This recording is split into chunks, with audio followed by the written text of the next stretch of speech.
Ontem, quando eu andava para Jacuí, no meio do caminho, sintonizando uma emissora de rádio, outra emissora de rádio, a radialista que sou, estou sempre procurando, até mesmo para ouvir bons programas.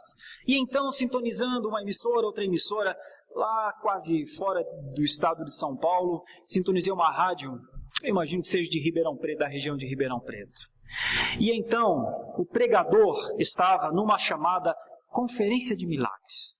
E até aí, não tem nada de errado, eu acredito em milagres, eu acredito que Deus pode fazer coisas maravilhosas, eu acredito que Deus tem poder para fazer, acredito mesmo, sabe, pelo simples fato de crer em Deus, pelo simples fato de saber quem é Deus, de saber que Deus é ilimitado, eu jamais colocaria Deus dentro da minha concepção, jamais. Eu posso até não ver, eu posso até não estar presente, mas eu creio que Deus pode mesmo todas as coisas. Mas não as que eu ouvi, certamente não. Porque este pregador dizia ali coisas que não fazem sentido com a realidade da fé. Só não fazem sentido, sabe, um grito atrás do outro, um glória atrás do outro, um aleluia atrás do outro, e então afirmar que naquele momento Deus estava lhe revelando que 22 pessoas tiveram dor de cabeça na última semana. Irmãos, isso não faz sentido, sabe? Não faz sentido que o Espírito de Deus estava naquele momento lhe revelando que naquela última semana 14 estavam com dores nos rins. E então era para que aquelas pessoas acreditassem que Deus estava ali revelando e insistindo. Vejam, meus irmãos, Deus fala comigo, vejam, Deus me ama, Deus, obrigado por esse amor, porque as suas palavras... Mas o pior de tudo, o dramático de tudo, foi que em meio à sua pregação, e essa pregação estava sendo traduzida para o espanhol. Então, em cada momento que o pregador falava, o tradutor traduzia em espanhol.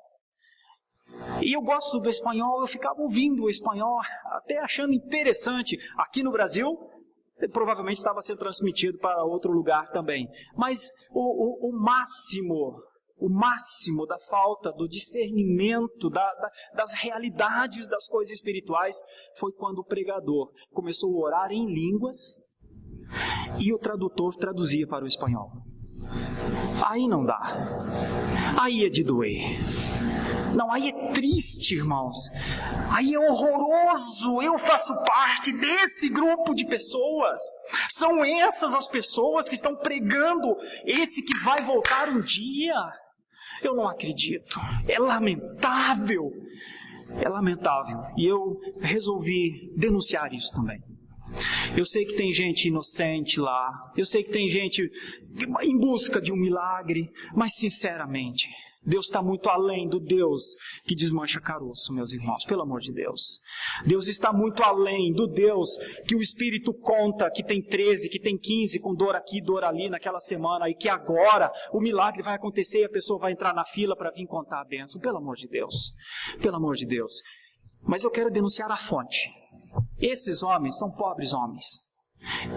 Estes pregadores são pobres pregadores, destituídos de um mínimo de condição para com o que é a palavra do Senhor, destituídos de um mínimo de condição exegética para ler um texto numa língua original, destituídos de um mínimo de condições de entender uma hermenêutica de um texto, destituídos de quase tudo disso, destituídos da condição de estudar 2 ou 3 ou 4 ou 5 anos, ou como no caso dos presbiterianos que beira 7 anos estudando teologia para serem ordenados pastores depois, destituídos de todas essas coisas. Eu só tenho dó. Eu respeito muito aqueles que estão lá dizendo, Senhor, eu estou aqui, me visita. Eu respeito muito estes. Mas estes que pregam isso, eu não consigo respeitar. Eu não posso ter compromisso com isso. E eu quero denunciar a origem disso. A origem disso é um grupo de pentecostais que assumiu no Brasil um contexto americano em décadas passadas. E eles trouxeram pelo menos 3 coisas, que são as heresias iniciais e que depois graçou livremente por esse Brasil, chegando a esse ponto do que eu ouvi no sábado à tarde. São aqueles que trouxeram para o Brasil, nas décadas anteriores, a chamada confissão positiva. De dizer que se determinar, se decretar, vai acontecer. Isso é uma mentira. Isso é uma mentira já desmascarada na história, mas infelizmente no Brasil, muitos ainda acham que isso é verdade. A pregação da chamada autoridade espiritual, em que ninguém pode tocar nos ungidos do Senhor, isso é um mecanismo de defesa para essas pessoas descomprometidas com a glória de Deus, poderem ter seus livres atos, muitas vezes questionáveis sim, mas não são porque são os ungidos do Senhor. E no meio disso tudo tem um negócio chamado batalha espiritual, que é um dualismo que coloca Deus e o diabo na mesma situação. E eles não são dois seres na mesma situação. Existe um Deus que é poderoso acima de tudo e de todos. E existe um diabo, um diabinho, meus irmãos. Um serzinho.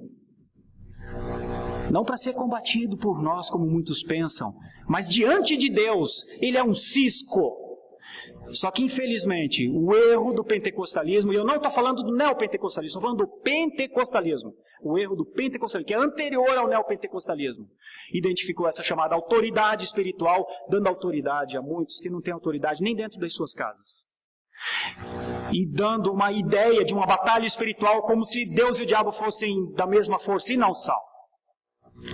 E por fim, se essa autoridade espiritual tem força para combater Satanás com as suas artimanhas e muitas vezes mantras ligadas e muito parecidas com hipnotismos em série que a gente vê na internet em todo lugar, obviamente, estes também foram aqueles da confissão positiva. Essas três heresias terríveis dominaram o pentecostalismo no Brasil e entraram para o neopentecostalismo. E agora a gente ouve isso.